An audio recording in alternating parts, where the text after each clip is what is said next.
La temperatura se desplomó. Los pájaros caían muertos del cielo por el frío que hacía. Las tormentas gélidas se multiplicaron y nevó en julio. La Tierra se vio sumida en una era glacial. Fue una situación desastrosa. Pero no se trata de la glaciación de hace 15.000 años, cuando vivían los mamuts peludos. Se trata de una época distinta del frío cataclísmico que comenzó hace solo 7 siglos. Un periodo que se conoció como la Pequeña Edad de Hielo. Algunas personas murieron congeladas a principios de septiembre. Era un suceso extraordinario. De los siglos XIV a XIX, la Pequeña Edad de Hielo se cebó en la humanidad. Millones de personas fallecieron por la reacción en cadena que desató el frío en la civilización. Los sufrimientos fueron espeluznantes. Parecía que el clima conspiraba para destruir a la gente. ¿Podría repetirse de nuevo? Algunos de mis compañeros creen que podríamos caer en un periodo de brusco enfriamiento en cuestión de décadas. ¿Una nueva glaciación sembraría el caos? Resulta plausible que en esas condiciones se utilizasen armas nucleares. ¿Es el pasado una ventana que muestra nuestro futuro? ¿Cuál es la cruda y fría realidad de la gran glaciación más reciente de nuestra historia?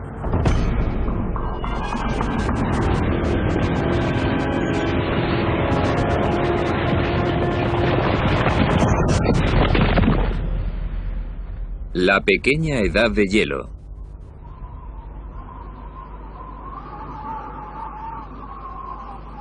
En verano de 1653, en lo alto de los Alpes franceses, un monstruo se arrastraba hacia la aldea indefensa de Natashe.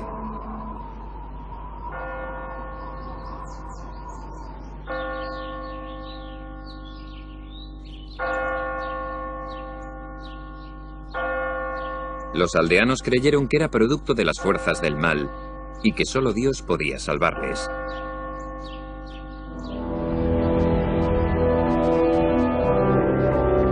Un contingente de sacerdotes, armados solo con agua bendita, partió para enfrentarse al monstruo cara a cara.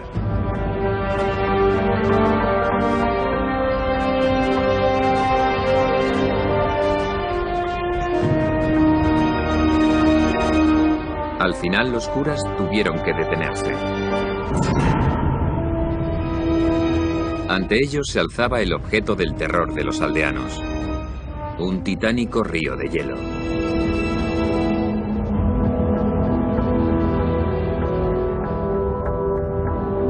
El glaciar era uno de los muchos de los Alpes que estaban avanzando más rápido y más lejos que en miles de años. Los campesinos alpinos estaban rodeados por una masa de hielo que se estaba tragando sus aldeas y tierras de labor. Creían que solo existía una explicación: los glaciares estaban poseídos por el demonio.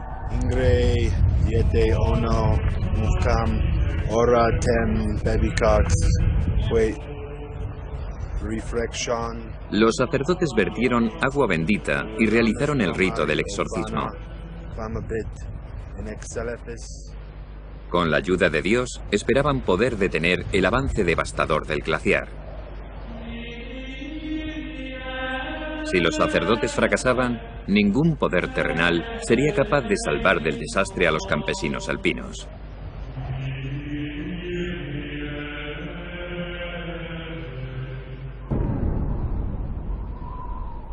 Aquel gélido día, nadie tenía ni la más remota idea de que los glaciares que les amenazaban no eran más que una pieza del rompecabezas climático que se mantuvo entre los siglos XIV y XIX.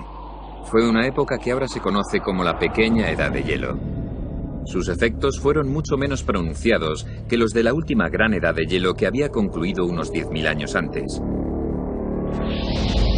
cuando el 30% del planeta estaba cubierto de hielo.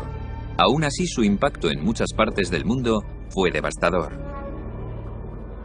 El refrescamiento de la pequeña edad de hielo supuso una bajada de unos 2 o 3 grados por debajo de la temperatura media de la actualidad. Puede que no parezca mucho, pero si lo viviéramos en la edad moderna, tendría un grave impacto en nuestras vidas. Sin embargo, fue más un periodo de volatilidad climática extrema que de frío constante. La pequeña edad de hielo fue una época de cambios climáticos muy volátiles, mezclados sin ningún tipo de lógica o ciclo. No se podían predecir. Fueron cambios modestos comparados con las cosas que se observan en los registros geológicos. Pero gracias a los relatos históricos, sabemos que bastaron para afectar a la sociedad. La pequeña edad de hielo cambió el mundo de forma que ahora nos parecería una fantasía. En esa época, la bahía de Nueva York se congelaba durante 5 semanas y la gente podía caminar desde Manhattan a Staten Island. Los esquimales podían viajar al sur en kayak hasta llegar a Escocia. Y un verano en Inglaterra cayeron 60 centímetros de nieve en junio y julio. Fue un año tan frío que se recordó en Estados Unidos y Europa como el año sin verano. El clima más frío sembró el caos en la humanidad y alteró el curso de la historia. Desde la gélida tormenta de verano que diezmó la Armada Invencible hasta el hambre que empujó a las muchedumbres de Francia a París para exigir pan a un precio razonable y acabó provocando la Revolución Francesa.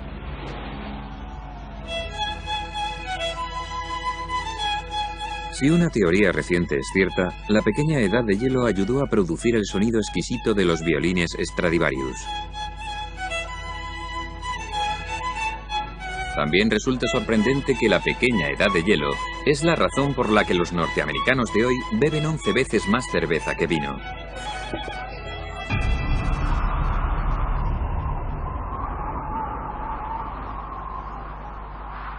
Las fuerzas naturales que causaron la pequeña edad de hielo son un misterio. Los climatólogos están decididos a desentrañarlas porque creen que no se trató de un acontecimiento aislado, sino que forma parte de un ciclo recurrente. La pequeña edad de hielo puede ser un gélido antecedente de nuestro futuro. La razón por la que es importante estudiar la pequeña edad de hielo es porque nos da una idea de cómo son posibles las grandes fluctuaciones climáticas, en otras palabras, de lo que la naturaleza nos tiene reservado. Si nos hacemos una idea de cómo fueron las grandes variaciones climáticas del pasado, nos haremos una idea de lo que será posible en el futuro. A pesar de todo nuestro poderío tecnológico, no podemos controlar el clima. Y la pequeña edad de hielo nos ofrece una perspectiva fascinante del mito de que el clima no cambia. Sí que cambia, y es un peligro para nosotros ignorar esos cambios.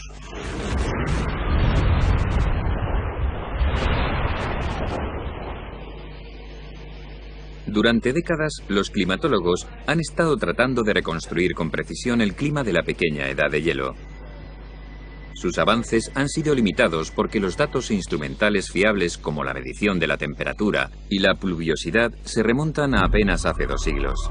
Pero a través del tiempo, la propia Tierra ha conservado pistas valiosas sobre la historia climática. Es un registro natural que ahora está proporcionando a los científicos una información revolucionaria. Uno de los archivos más ricos se encuentra a varios kilómetros bajo la superficie de los océanos mundiales. Los científicos han obtenido miles de muestras de las capas de sedimento del lecho marino. Cada 5 o 10 centímetros representan 1000 años de acumulación. Empotrados en las muestras hay restos fosilizados de criaturas microscópicas que han ayudado a los científicos a determinar las temperaturas globales durante la pequeña edad de hielo. Sabemos que en el océano existen unas 26 especies de esos organismos. Una sola muestra puede contener esas 26 especies, pero la cantidad que aparece de cada especie es distinta. Sabemos que unas prefieren vivir en zonas frías y otras en zonas cálidas. Podemos decir que a unas les gusta el frío y a otras el calor. Y resulta que el ratio entre amantes del frío y amantes del calor está directamente relacionado con la temperatura. Así que solo tenemos que calcular el porcentaje relativo entre amantes del calor y amantes del frío para obtener una temperatura. Las muestras de sedimento han sido un valioso recurso para ayudar a los científicos a determinar que durante la pequeña edad de hielo, la temperatura media era entre 2 y 3 grados más baja que en la actualidad.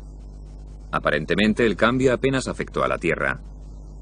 Pero los climatólogos han descubierto que las poblaciones humanas son vulnerables incluso a los menores descensos de temperatura.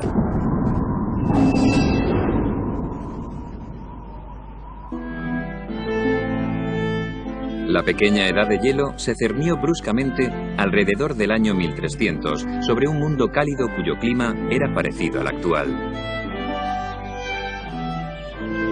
En Europa la sociedad se había reordenado tras la caída del Imperio Romano y la tumultuosa Edad Oscura. Era la época del feudalismo, cuando la mayor parte de la gente sobrevivía comiendo lo que sacaba de la tierra propiedad de la nobleza medieval. Fue la época que presenció el surgimiento de los centros urbanos, el crecimiento del comercio y el fortalecimiento de la institución más poderosa de la sociedad, la Iglesia Católica. Durante unos 400 años, entre los años 900 y 1300, el mundo había gozado de un clima entre 4 y 7 grados más cálido que el de la fría y lóbrega Edad Oscura. Los científicos llaman a esa época el periodo medieval cálido. También lo denominan pequeño óptimo climático, porque coincidió con uno de los mayores incrementos de prosperidad de la civilización. A lo largo del periodo medieval cálido existía la sensación de que las cosas estaban mejorando. La sociedad experimentó una sensación de crecimiento, creatividad y vitalidad. En esa época la gente dependía mucho de la agricultura. Si las cosechas fracasaban, la gente se moría de hambre. Durante el período medieval cálido, las cosechas fueron más fiables y la producción de alimentos se elevó. Los pantanos se secaron, los mosquitos desaparecieron y la malaria se redujo notablemente. Las enfermedades en general se redujeron y la población se multiplicó. Durante el periodo medieval cálido, los campesinos de Europa pasaron de 40 a 60 millones. La población también aumentó en Rusia, China y Norteamérica, y la agricultura se expandió hacia el norte, a regiones que antes eran demasiado frías para el cultivo. Los grandes viticultores de Europa, los franceses, competían con los prósperos viñedos de la repentinamente cálida Gran Bretaña, a unos 500 kilómetros más al norte de los viñedos más septentrionales. Parece ser que el vino que producían era tan bueno que se exportaba a Francia. Y existen documentos en los que los señores franceses se quejan de los vinos ingleses que compiten contra los suyos e intentaron promulgar leyes contra ellos. Cuando el clima cálido se extendió por Europa, su creativa y optimista población se vio dominada por una fiebre constructora sin paralelo. Fueron las generaciones que erigieron la abadía de Westminster, la torre inclinada de Pisa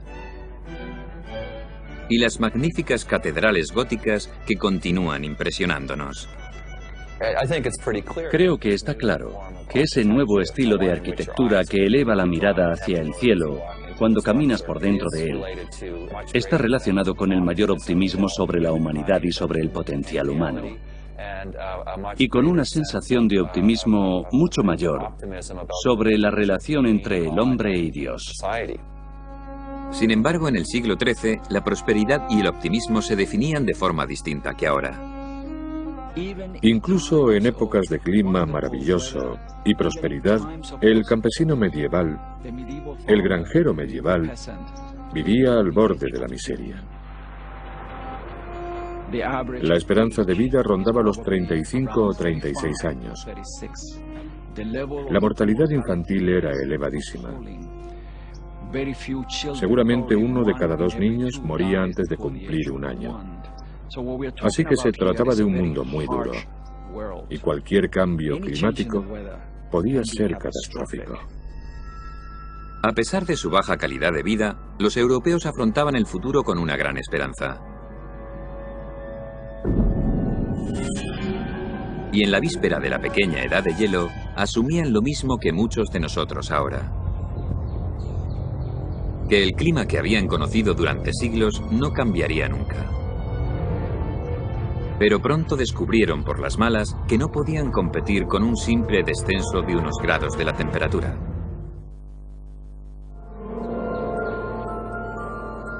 A principios del siglo XIV, un refrescamiento inesperado se cernió sobre el cálido mundo de la Edad Media.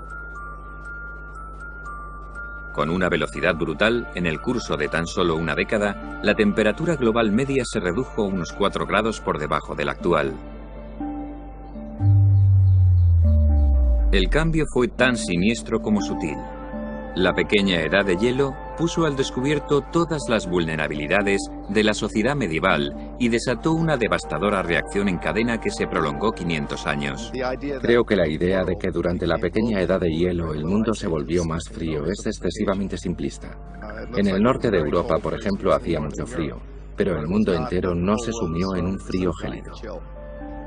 En lugares como Europa Occidental, lo que ocurrió no fue solo que la temperatura media era más baja, sino que también el clima era más extremo.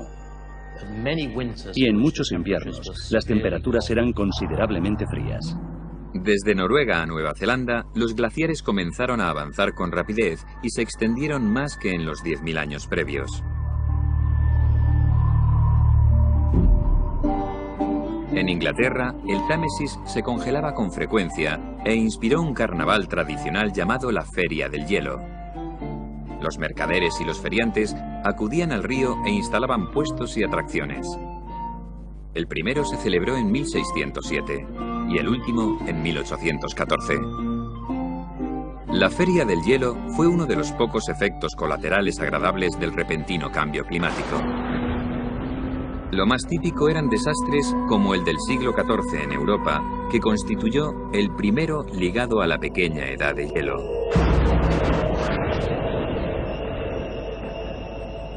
En 1315, el clima cambió drásticamente a peor desde los montes Urales, en el corazón de lo que hoy es la Rusia europea, hasta Irlanda. Cuando se plantaron las cosechas, empezó a llover.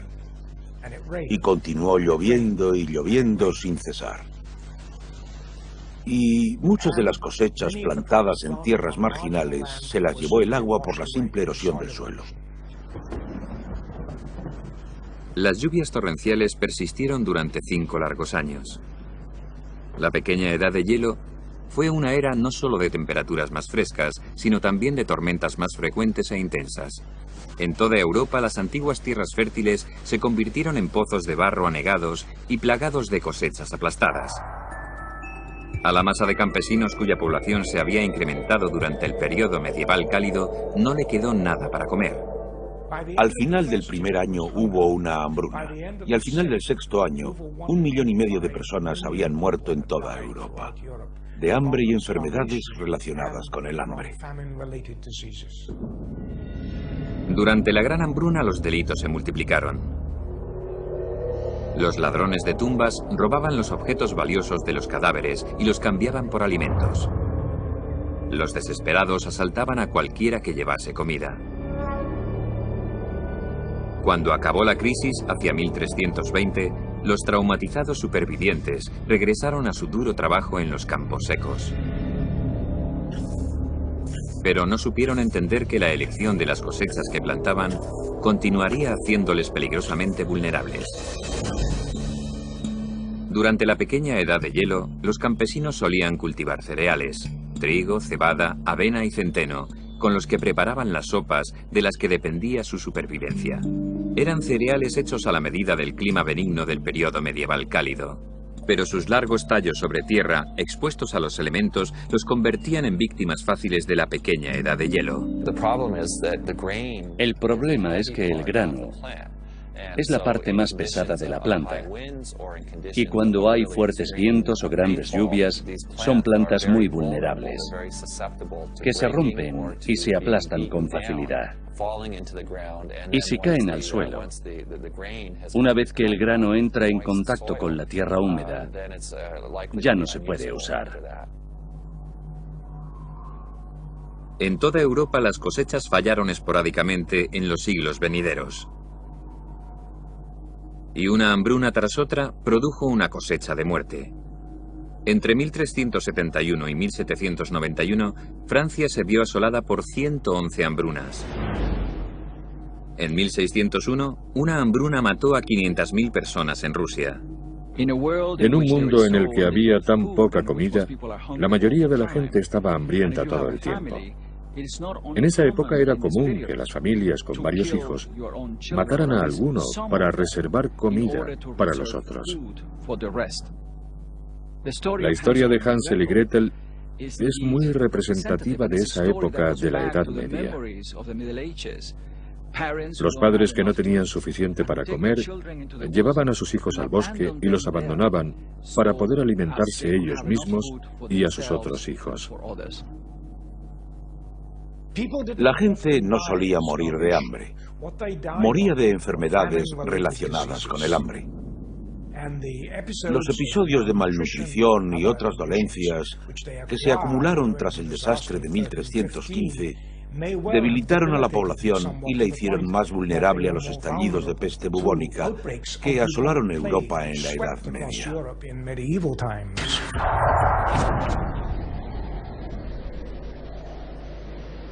La peste bubónica llegó a Europa en 1347 en un barco mercante procedente de Asia. Y durante la pequeña edad de hielo, la que se llamaría Muerte Negra encontró el caldo de cultivo ideal. La peste bubónica empeoró mucho durante la pequeña edad de hielo, porque la gente ya estaba debilitada por la falta de comida. Además, cuando hacía frío y llovía, la gente no salía de casa y se hacinaba en pequeñas casas, donde había ratas. Las ratas entraban buscando el calor y traían las pulgas que transmitían la peste.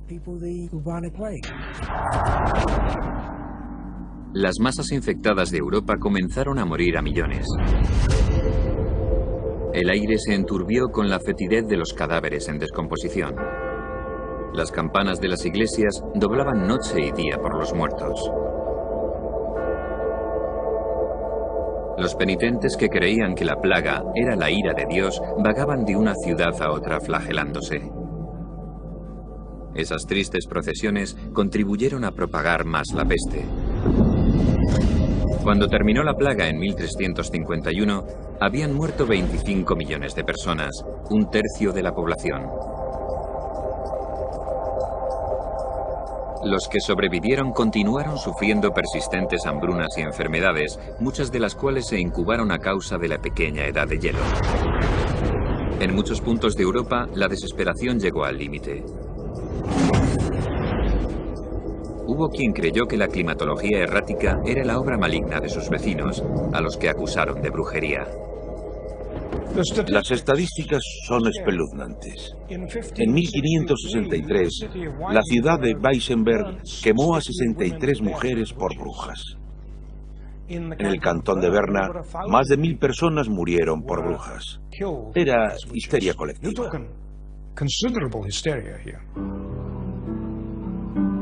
La Iglesia avivaba el frenesí. En 1484, el Papa Inocencio VIII promulgó un decreto en el que culpaba a las brujas del clima frío y destructivo de Europa. En los siglos XIV y XVII, el mal clima y las cazas de brujas fueron de la mano.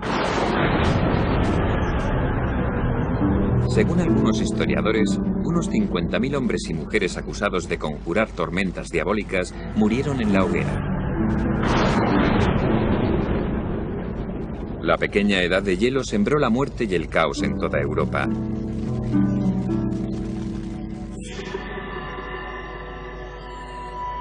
Otra víctima fue una remota colonia de atrevidos exploradores al borde del mundo conocido.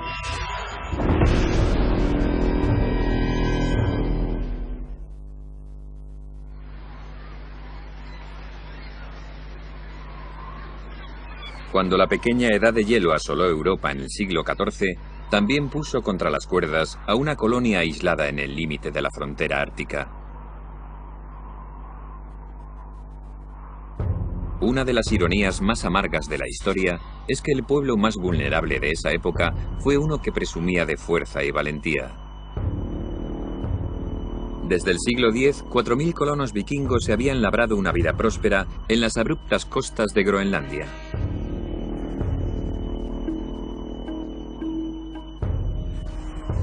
Aunque no eran muchos, la historia les convertía en protagonistas del mayor drama épico de la lucha por la supervivencia en la pequeña Edad de Hielo.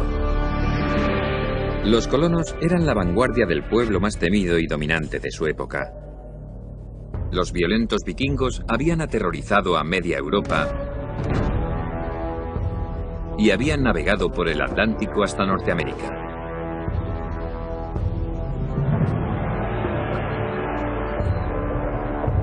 Sus asentamientos de Groenlandia fueron un experimento temerario, precursor de la colonización europea de América 500 años antes de la llegada de Colón. Pero la pequeña Edad de Hielo puso un gélido fin a su experimento.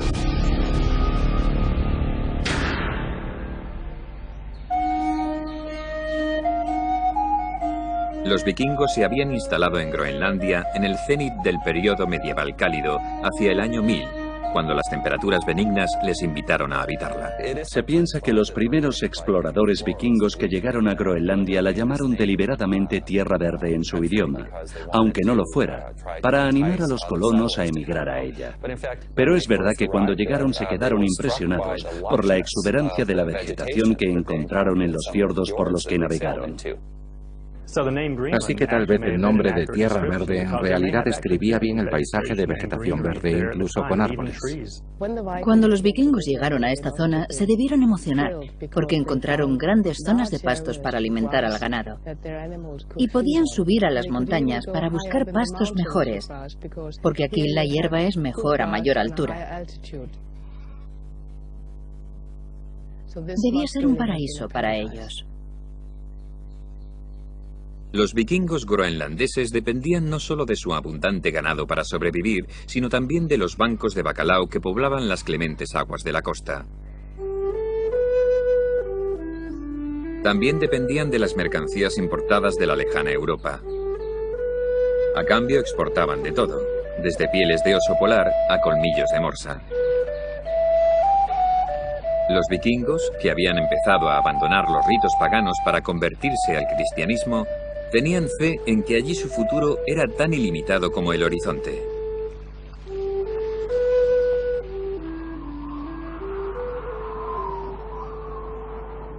Cuando llegó la pequeña Edad de Hielo, los poderosos vikingos se enfrentaron a un formidable enemigo sin rostro contra el que no tenían defensa.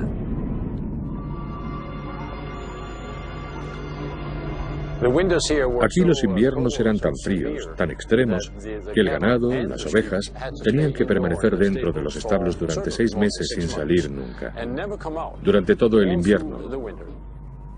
Y cuando acababa el invierno, las vacas estaban tan debilitadas por haberlo pasado así, que los granjeros tenían que sacarlas en brazos, como si fueran bebés.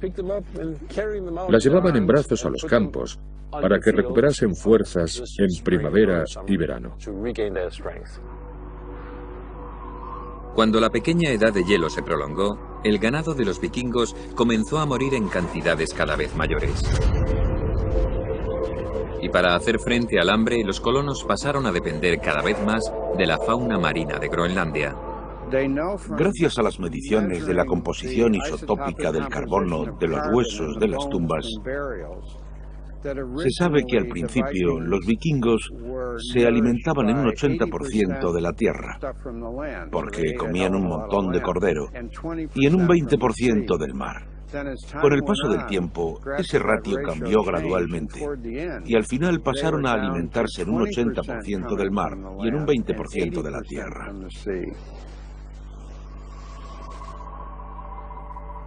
El destino de los vikingos se empeoró cuando las aguas que constituían su única fuente de comida comenzaron a congelarse. Los bancos de bacalao de Groenlandia, sensibles a la temperatura, huyeron de las frígidas costas en busca de mares más cálidos al sur. Los vikingos comenzaron a morir de hambre.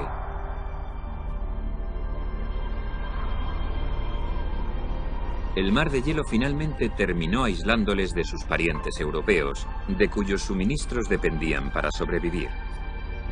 Pasaban largas temporadas sin comunicación por barco. A veces generaciones. Parecía que el clima conspiraba para destruirles. Había otro factor conspirando además del clima. los propios vikingos. Habían aprendido una lección para sobrevivir a la pequeña edad de hielo, pero prefirieron ignorarla durante más de un siglo. Desde el principio habían compartido Groenlandia con el pueblo nativo de los Inuit, que a lo largo de los siglos se habían adaptado magníficamente al entorno helado. A diferencia de los vikingos, los Inuit sabían pescar durante los meses más fríos del invierno. El secreto de su éxito estaba en sus arpones de marfil, que eran de alta tecnología comparados con las vastas lanzas de los vikingos. Conocían la cultura inuit y sabían que los inuit sobrevivían bien a los inviernos. No lo hacían cómodamente, pero sobrevivían. Y conocían bien sus técnicas de pesca, pero no las adoptaron. ¿Por qué? Seguramente porque pensaban que los inuit eran inferiores. Los noruegos llamaban a los inuit Kalinga, que es más bien un insulto.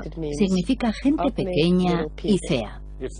Si hubieran estado dispuestos a colaborar con esa otra raza e incluso a mezclar sus genes con ella y mezclar las culturas, habrían sido capaces de adaptarse al país. Pero se negaron y ese error acabó matándoles. El capítulo final de los vikingos en Groenlandia sucedió aquí, en las ruinas de esta iglesia de la costa sur. La iglesia de Valsi es importante porque es el lugar donde se registró el último acontecimiento histórico de toda Groenlandia. Aquí se celebró una boda en 1408. Y fue una gran boda, porque la fuente dice que llegaron invitados incluso desde Islandia. Lo que no nos dice es que se celebró en una sociedad que se estaba desintegrando a causa del clima más frío. De hecho, 50 años después, los noruegos se habían extinguido.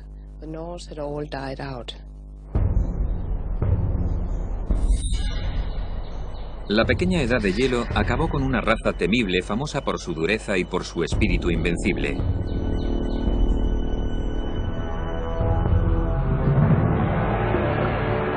Los vikingos no tenían ni idea de qué fuerzas de la naturaleza eran responsables del clima gélido que les derrotó.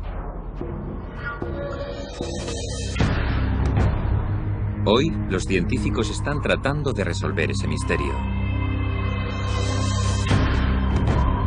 ¿Qué causó la pequeña edad de hielo?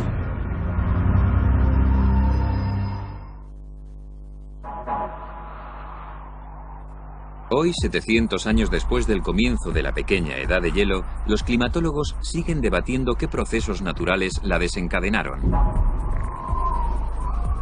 ¿Qué provocó el brusco cambio climático que acabó con los vikingos? ¿Y qué destruyó a millones de personas del mundo medieval? No existe un consenso claro, aunque no por falta de teorías. Creo que la causa básica de la pequeña edad de hielo fue que en esa época recibimos menos radiación del Sol. El problema es que la reducción de la radiación del Sol fue muy pequeña y todavía no comprendemos cómo una reducción tan pequeña de la radiación solar pudo causar semejantes cambios climáticos. Durante la pequeña edad de hielo, el calor del Sol se redujo tal vez en un 0,5%, una cantidad muy pequeña. Pero en mi opinión, la lección que aprendimos de la pequeña edad de hielo es que la Tierra es muy sensible a variaciones mínimas. Algunos científicos creen que el Sol es solo parte de la respuesta. Otra pieza del rompecabezas puede encontrarse mucho más cerca de nosotros. Los científicos han descubierto pistas intrigantes en muestras extraídas de los hielos perpetuos de Groenlandia y la Antártida. En el hielo se conservan registros climáticos que se remontan a hace 115.000 años. Los depósitos de azufre de las muestras de hielo indican que durante la pequeña edad de hielo se produjo una media de 5 grandes erupciones volcánicas por siglo. Y cada una de esas erupciones tenía la potencia explosiva de la erupción del Krakatoa de 1883. Hoy rara vez se producen erupciones tan potentes. Una erupción volcánica lanza gases y partículas a la atmósfera. Los gases principales son vapor de agua y dióxido de carbono, que se mezclan con la atmósfera, pero son los gases de azufre los que hacen que cambie el clima. Si una erupción es lo bastante fuerte, la fumarola que desprende puede llegar a la estratosfera, y al reaccionar con el vapor de agua, forma una nube de gotas de ácido sulfúrico, una nube fina y difusa que se puede mantener durante años en la estratosfera. Y esa nube refleja los rayos del sol, los reenvía al espacio y enfría la superficie de la Tierra. Algunos científicos creen que la causa de la pequeña edad de hielo tiene menos que ver con los gases calientes de la capa superior de la atmósfera y más con el agua fría de la profundidad de los océanos. Su teoría se centra en un fenómeno llamado circulación termohalina o cinta transportadora oceánica. La cinta transportadora es un potente flujo de agua templada que traslada el calor a las latitudes del norte. La corriente del Golfo forma parte de esta enorme circulación global de agua. Básicamente es así como funciona. En el trópico, la superficie del mar se calienta por la gran cantidad de sol. Esa agua fluye y se traslada al norte, a la latitud de, por ejemplo, Islandia. Allí es donde están perdiendo calor que se fuga a la atmósfera. Y ese calor se absorbe y se saca del agua. El impulso de la cinta transportadora continúa a medida que el agua se refresca, se vuelve más densa y se hunde.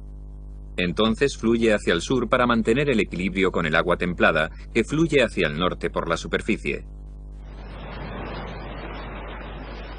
Algunos científicos creen que la pequeña edad de hielo se produjo cuando las fuerzas naturales interrumpieron ese flujo.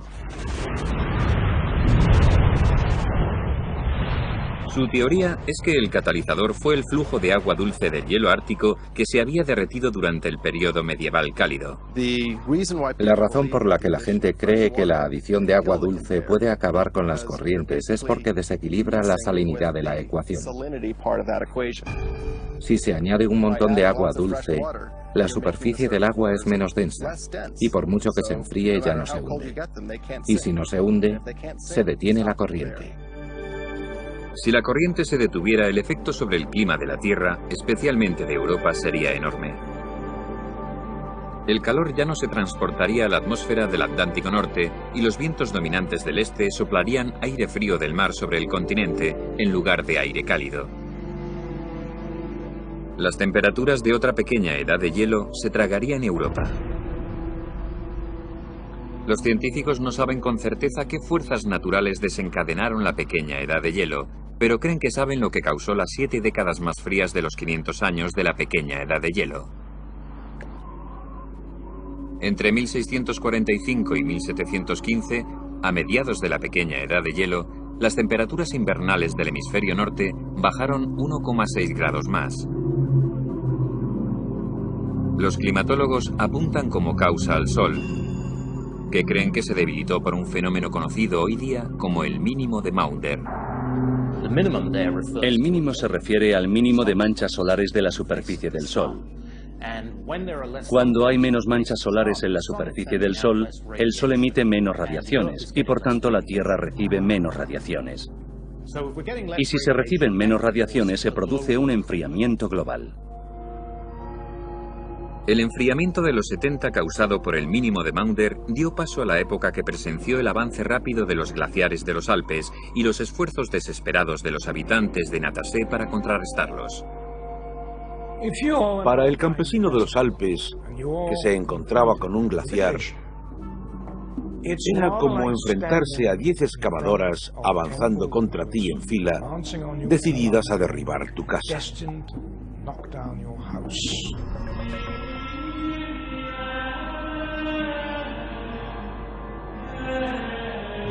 No podía hacer nada, excepto interceder ante Dios para que lo detuviera.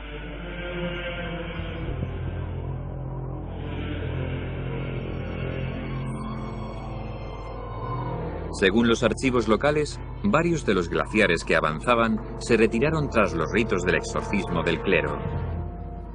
Pero muchas placas de hielo reanudaron su avance y continuaron engullendo granjas y aldeas. En el siglo XVII, los europeos no tenían forma de saber que la pequeña edad de hielo duraría 2 siglos más y que nuevos y terroríficos desastres aguardaban a la civilización.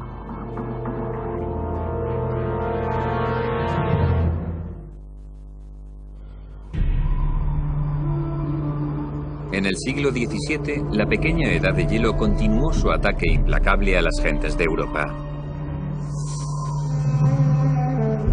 Década tras década, el frío destruyó muchas de las vulnerables cosechas de cereales de las que dependían para sobrevivir.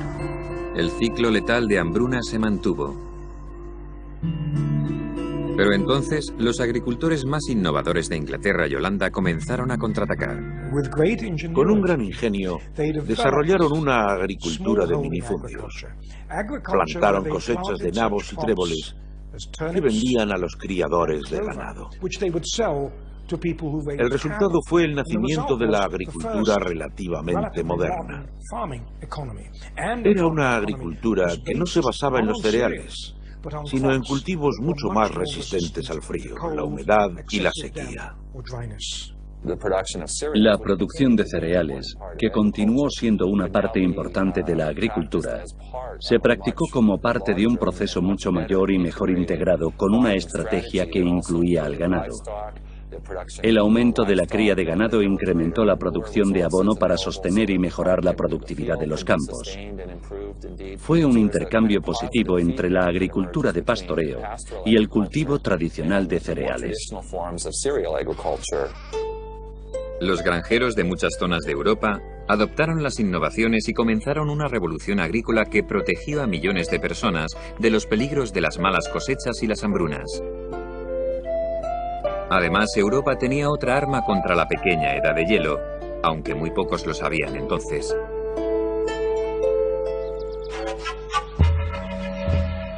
Un siglo antes, en el siglo XVI, los exploradores españoles habían traído una raíz invisible de los Andes peruanos: la patata.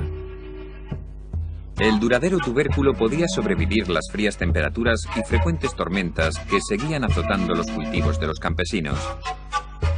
Pero durante generaciones no se supo aprovechar su potencial. Por raro que parezca, los europeos se negaron a comer patatas por muchas razones. Una, porque estaban anclados en la cultura del cereal. Es decir, estaban muy ligados al pan. Y la patata era una planta que crecía bajo tierra, cuyas hojas eran venenosas. Estaba cubierta de suciedad. Les resultó muy difícil aceptar la patata. Tanto para reyes como para plebeyos, la patata era la planta del diablo. Muchos hacían caso de las advertencias del clero, que decían que comérsela era pecado. Millones de personas prefirieron pasar hambre que añadirla a su dieta. Lo único que pudo con su resistencia cultural fue una guerra. Durante la Guerra de los 30 años, una guerra horrible que asoló Centro Europa en el siglo XVII, los ejércitos barrieron el continente, quemando aldeas, llevándose a las mujeres y cometiendo todos los horrores que se cometen en las guerras, incluido la destrucción de cosechas. Las cosechas de tallos altos, como la cebada o el centeno, se podían quemar o se podían pisotear con la caballería. Pero las patatas estaban bajo tierra y no se podían quemar. Los campesinos alemanes se dieron cuenta y cambiaron de cultivos en masa. Se dieron cuenta de sus enormes ventajas. Las patatas se convirtieron en un cultivo muy popular en el norte de Europa y salvaron la vida a miles de personas. Las patatas salvaron a muchas zonas de Europa del círculo vicioso de malas cosechas. En el siglo XVII, las hambrunas disminuyeron y la población por fin comenzó a aumentar. Una nación como Francia, sin embargo, no supo adaptarse. Se quiso introducir la patata en la agricultura francesa, pero los campesinos no quisieron ni verla. El rey quiso promocionar la patata y corrió la voz de que la tomaba para cenar. Intentó popularizar el nuevo alimento porque sabía que mejoraría las cosas. Pero los campesinos se negaron. Los campesinos franceses se aferraron ciegamente a la tradición. No solo rechazaron la patata, sino también las innovaciones agrícolas anteriores que habían aportado ingleses y holandeses. Década tras década, vivieron al borde de morir de hambre. En 1789, detonaron una bomba de relojería en una sociedad que ya estaba fracturada por los conflictos políticos. Ese invierno, las heladas y el frío extremo destruyeron las cosechas de cereales del país y empujaron a los campesinos a la revolución. Hizo más frío que nunca. Dos malas cosechas, combinadas con el frío, pusieron a los campesinos en una situación de la que sabían que no saldrían vivos un año más. Tuvieron que recurrir al gobierno, que en ese momento tenía otros problemas y no pudo hacer demasiado por ellos. Fue uno de los grandes factores de la Revolución Francesa. En julio de 1789, manifestaciones de campesinos recorrieron campos y ciudades con horcas y mosquetes, aterrorizando a la aristocracia. El caos se sumó a los disturbios políticos que ya consumían a la nación.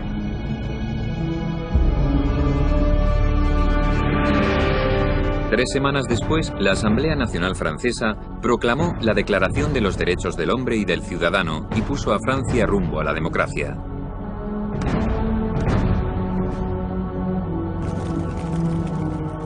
Tras jugar un papel importante en la historia de Francia, la pequeña edad de hielo impactó con fuerza devastadora sobre Irlanda. Fue en 1845. Habían pasado 2 siglos desde que el caprichoso clima había obligado a los campesinos irlandeses a adoptar la patata como remedio para no morir de hambre. Durante esa época habían cultivado varias especies de patatas.